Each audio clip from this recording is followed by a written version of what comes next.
Here is another summary from Lawrence Gardner, mainly on Lilith.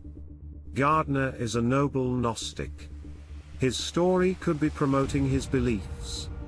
Gardner explains the hierarchy and interaction between the complex figures like Jejovah, Enki, Lilith, Enlil. In the midst of all this restructuring, Lilith posed a major problem for the scriptural Hebrews. Lilith could not be identified with Jehovah or Adam in the Bible because her Annunaki consort was known to be Enki Samael, and he was the brother of Enlil el Elyon who had become Jehovah. Clearly, in the new scheme of things, Jehovah could not be seen to have a brother, certainly not a brother who opposed him so strongly in social matters. But, historically, it was Enki, not Enlil, who had created Adam, Atabba, and Eve, 9-inch nails Ninkhawa. It was Enki who had granted them rights to Qabalistic wisdom, and it was Enki who had appointed Atabba to his priest-kingly station. These things were known in Mesopotamia and Canaan. They were written down and readily available in the temple libraries of Babylon, and so they could not be ignored but they could be reinterpreted.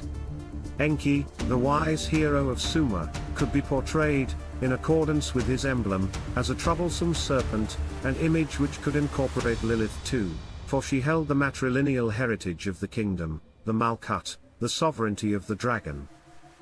In the original Sumerian accounts, Enki and Enlil were often politically opposed, with Enki being more liberally inclined, whereas Enlil's nature was severe.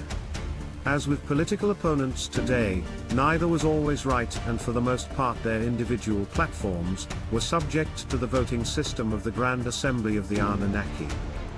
But the Old Testament compilers changed all this in their stalwart and unbending allegiance to Enlil Jehovah.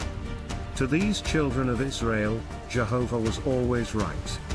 He had informed Adam that he would die if he ate from the tree of knowledge, and although this was proven to be untrue, Jehovah was deemed to have been right.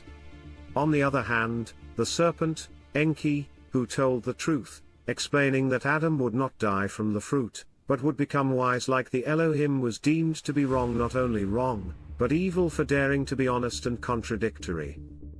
Whether as Jehovah, in Genesis, or as Enlil, in Mesopotamian record, it was he who had instigated the Semitic invasions which led to the confusion of tongues and the fall of Sumer. It was he who had brought about the devastating flood, and it was he who had leveled the cities of Sodom and Gomorrah not because of their wickedness, as related in Genesis, but because of the wisdom and insight of their inhabitants, as depicted in the Coptic paraphrase of Shem. It was Jehovah who had removed the Israelites from their homeland, sending them into 70 years of captivity by King Nebuchadnezzar II and his 5 Babylonian successors down to King Belshazzar, 545 to 539 BC. But why had Jehovah treated the Jews so badly, condemning them to bondage in a foreign land? Because, as explained in the Book of 2 Kings, ex-King Manasseh of Judah had erected altars to Jehovah's son Baal. It mattered not that Manasseh's grandson, King Josiah, had destroyed these altars with the people's blessing. Jehovah decided to take his revenge in any event, saying, "I will wipe Jerusalem as a man wipeth a dish, and deliver them into the hand of their enemies. They have provoked me to anger since the day their fathers came forth out of Egypt."